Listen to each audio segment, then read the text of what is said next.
there, I'm Maxime Xavier and I painted, airbrushed the nice Rolls Royce here. It's a 1995 Silver Spirit. I've named it Spirits of Genius because every painting I've put on here, I just think these artists are a genius, because this was painted in 1830. And would he have known that he was going to be in a Rolls Royce one day? He didn't even know what a car was, I shouldn't think. So quite amazing. So this was actually one that took the longest to do. This is called The Great Wave by Hokusai. And it's got Mount Fiji in the background. And it was actually carved into a wood block. So it's quite small.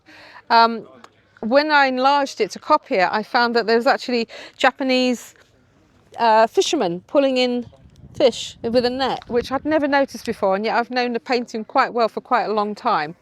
So this took the longest to do, all the detail around here.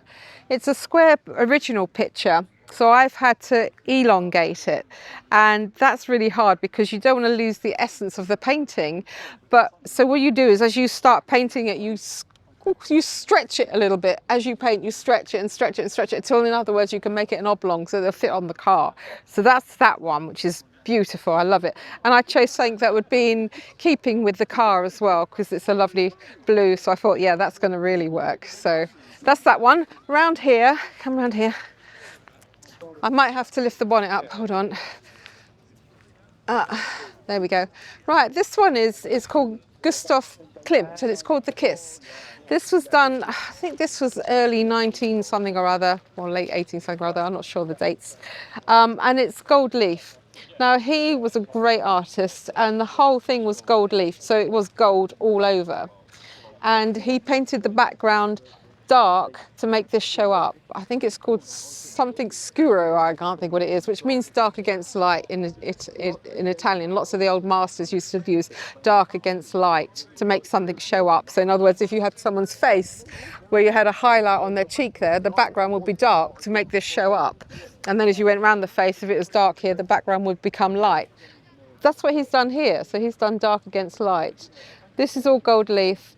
He actually devised a way of making a paste, like toothpaste, but made out of gold leaf. I'm not quite sure what he used, so he sort of squirted it on like that. This is obviously dead smooth because it's got 12 layers of top coat on it, but his one on the canvas would have actually stuck out from the canvas. So that's how he did that. He's also painted the different colour metal flakes. So you've got silver, bronze, copper and gold. So that's called The Kiss, Gustav Klimt, The Kiss. That's an extremely famous painting. You'd see that all over the place. So that took quite a long time to do. This was quite scary, painting over the gold leaf, because you sort of think it's gold and you're going to put paint on it, and then you have to rub it back and put more on and rub it back to get this effect happening. And then I pushed it out further to just cover the whole bonnet, just to make it, I didn't want to end it suddenly. I wanted it to sort of fade off. So another beautiful painting. Let me come around here. Come on. Hurry up. This one is called, this is David Hockney, The Big Splash. Now this is if you look carefully in here, you can see all the reflections because it's in California, and I never noticed those properly before, and they're really lovely. So you've got what was over here, like mountains and things and that stuff. This was again lovely to paint. The longest thing that took the longest was this bit here, because it's painted in the 60s. So I wanted to, with all my pictures, I give them an ending. It's not just the painting and then nothing. They go on to do something at the edges.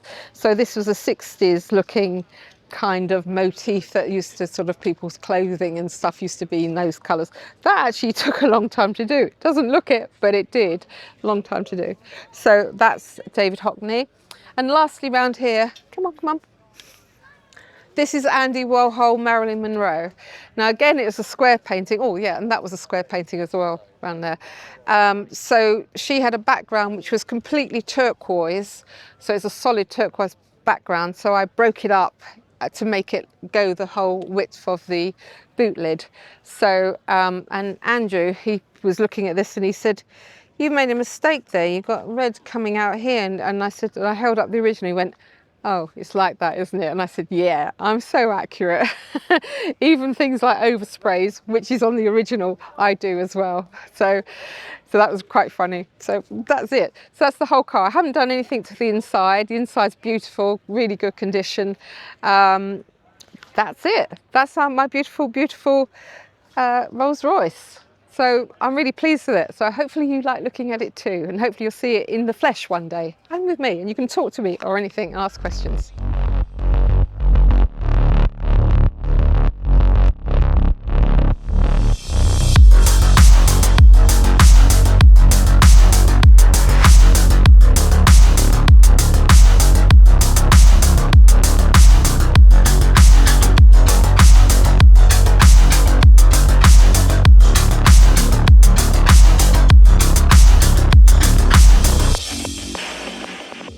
Here we are again at Beaulieu. This is the May one.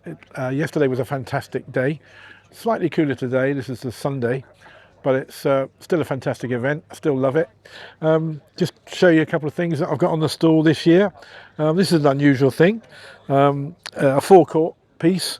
This would have been used to top up batteries for your car, and it even comes with a hydrometer, which is what you use to check your battery acid back in the day. Most batteries, by the way, are now sealed, so they don't require checking. But you had a little plastic container in there, sadly not there now, and you go into the garage and they would top your battery up for you, rather like they top your fuel up.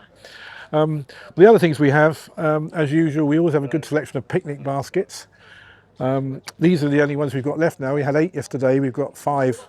We sold 5, we've got 3 left, but they're always good sellers. People love to put them in the back of their classic cars, etc. And then moving around, obviously we've got the toy selection, but the other thing we sell quite a bit of, for the same reason as the picnic baskets, are radios. Radios look good in the back of a vintage car or a classic car, the popular one is this one, although it's still here. This is a popular model. I've sold many of these over the years, but they're reproduced. This is an original one, so people often confuse this with a reproduction, but it is a genuine one. That's probably why it's not moved. It'll probably go today, but once again, I'm not bothered. I only buy stuff I like, so consequently, if I'm stuck with it, I don't mind. And then finally, we have a couple of cameras. Sometimes people buy cameras to put in the back of their classic cars, just to add a bit of, there seems to be more of a trend now to add a bit of what I call set dressing to your vehicle. And the same goes for the badges, really. People like a period badge on their vehicle, AA and RAC being the most popular ones, but there are versions.